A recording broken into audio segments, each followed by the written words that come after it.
അല്ല, അങ്ങനെ ഒരു ചോദ്യത്തിന് ഇവിടെ പ്രസക്തിയില്ല. ഇത് വളരെ കൃത്യമായിട്ട് ഇത് മുസ്ലിമും അമുസ്ലിമും തമ്മിലുള്ള പ്രശ്നമല്ല.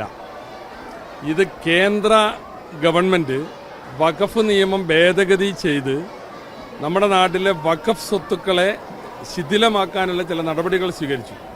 അതുകൊണ്ട് ലീഗ് ഉൾപ്പെടെയുള്ള ഇന്ത്യ മുന്നണിയിലെ എല്ലാ കക്ഷികളും അതിനെ നഖശികാന്തം എതിർക്കുകയും നമ്മുടെ പാർലമെൻറ്റിൽ കഴിഞ്ഞ കാലങ്ങളിൽ കേന്ദ്ര ഗവൺമെൻറ് ദോശ ചുട്ടെടുക്കും പോലെ നിയമം പാസ്സാക്കിയിരുന്നു. പക്ഷേ ഇതിനെ എല്ലാവരും എതിർത്ത് നമ്മുടെ നാട്ടിലെ ഒരു പ്രതിപക്ഷ ഐക്യനിര കണ്ട ഒരു ബില്ലായിരുന്നു ഈ വഖഫ് ഭേദഗതി നിയമം.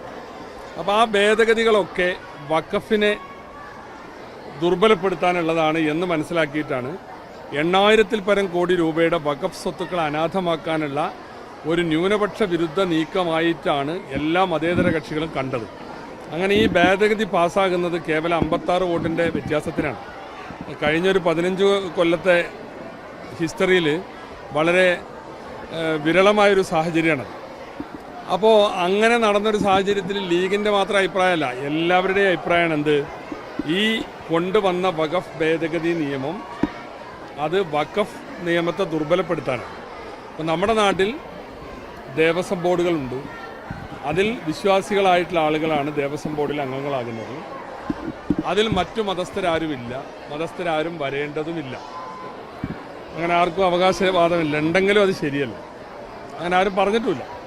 ഇപ്പോൾ നമ്മുടെ നാട്ടിലെ ക്രിസ്തീയ സഭകളുടെ ചില സംവിധാനങ്ങളുണ്ട്, അതിൽ മറ്റു മതസ്ഥർ വരേണ്ട കാര്യമില്ല.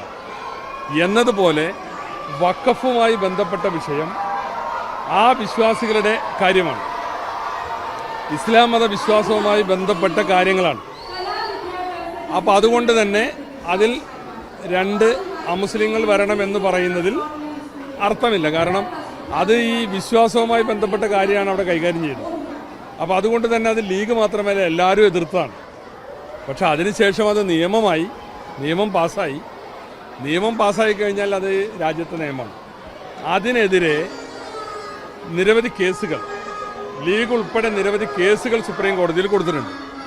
സുപ്രീം കോടതിയിൽ കേസ് കൊടുത്തതിൻ്റെ ഭാഗമായി അതിലെ ചില ഭാഗങ്ങൾ ഇപ്പോൾ ഓപ്പറേറ്റ് ചെയ്യാൻ പാടില്ല, കേസിൻ്റെ തീർപ്പിന് വിധേയമായിട്ടേ അത് നടപ്പാക്കാവൂ എന്ന് കോടതി പറഞ്ഞിട്ടുണ്ട്. അത് സം സെക്ഷൻസ്, ചില വകുപ്പുകൾ. എന്നാൽ അതിലിത് പെടുന്നില്ല. എന്നിരുന്നാലും അതിനോടുള്ള വിയോജിപ്പ് കൊണ്ട് തന്നെ അങ്ങനെ അത് എവിടെയും നടപ്പാക്കി വരുന്നില്ല. ഇപ്പം കേരളം കഴിഞ്ഞ കാലങ്ങളിൽ അതുണ്ടായില്ല. പറയട്ടെ, അതൊക്കെ നിങ്ങൾ ഉണ്ടാക്കുന്ന പ്രചരണമാണ്. Never never never. അല്ല, എന്താ പറഞ്ഞത്? സെക്ഷൻ 14 നടപ്പാക്കുമെന്ന് ചോദിച്ചു. സെക്ഷൻ 14 എന്ന് പറഞ്ഞാൽ വെറും അമുസ്ലിങ്ങളുടെ നോമിനേഷൻ മാത്രമല്ല, ആ വഖഫ് ബോർഡിന്റെ കോമ്പിനേഷൻ ഏതൊക്കെ മേഖലകളിൽ നിന്ന് അതെങ്ങനെ, അതിന്റെ സ്ട്രക്ചർ എന്ന് വിശദീകരിക്കുന്നതാണ് സെക്ഷൻ 14. അതിലെ ഒരു എലമെന്റ് മാത്രമാണ് ഇത്. അപ്പോൾ അതല്ല ഉദ്ദേശിച്ചത്. എന്നാൽ സ്പെസിഫിക് ആയിട്ട് ചോദിച്ചു, നിങ്ങൾക്ക് 2 നോൺ മുസ്ലിംസിനെ വെച്ചൂടെ എന്ന് വെച്ചപ്പോൾ AG എന്താ പറഞ്ഞത്? അതിപ്പോൾ ഗവൺമെന്റ് തീരുമാനിച്ചിട്ടില്ല എന്നാ പറഞ്ഞത്. പിന്നെ എങ്ങനെയാ ഞങ്ങളത് സമ്മതിച്ചു എന്ന് പറയാ?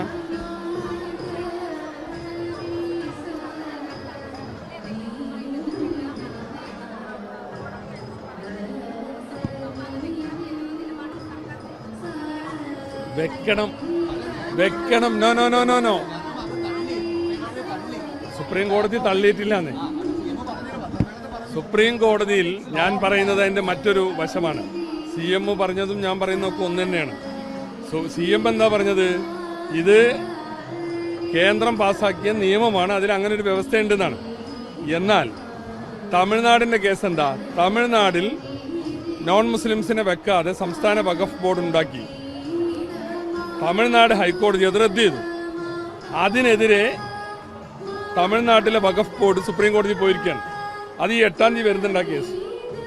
അപ്പോൾ അതിൽ 2 നോൺ മുസ്ലിംസിനെ വെച്ചിട്ടില്ല. അതുകൊണ്ടാണ് വഖഫ് ബോർഡിനെ ദുർബലപ്പെടുത്തിയത്. ആ കേസ് 8-ാം തീയതി വരുന്നുണ്ട്. അവിടെ സുപ്രീം കോടതി എന്ത് തീരുമാനം പറയും എന്നുള്ളത് കാക്കുകയാണ് ഞങ്ങൾ. മനസ്സിലായില്ലേ?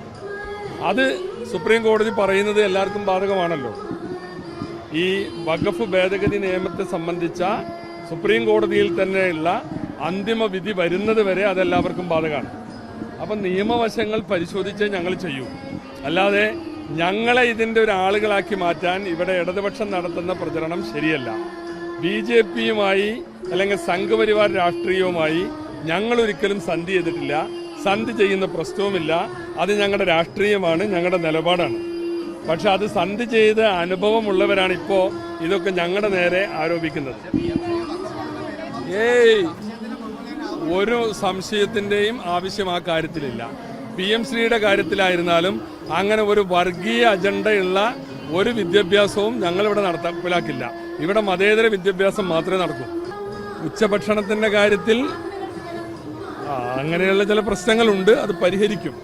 ഇപ്പം അങ്ങനെ അരിയേഴ്സൊന്നുമില്ല. ഒരു ഘട്ടത്തിൽ 3-4 മാസത്തെ പണം കൊടുക്കാൻ ബാക്കിയുണ്ടായിരുന്നു. ഇപ്പം അത്രമാത്രമുള്ള അരിയേഴ്സൊന്നും എവിടെയില്ല. അതാത് മാസത്തെ പണം കൊടുത്തു പോകുന്നുണ്ട്. കൂടുതൽ ഫണ്ട് അനുവദിക്കുമെന്ന് ചോദിച്ചാൽ ഇതൊരു കേന്ദ്രാവിഷ്കൃത പദ്ധതി കൂടിയാണ്.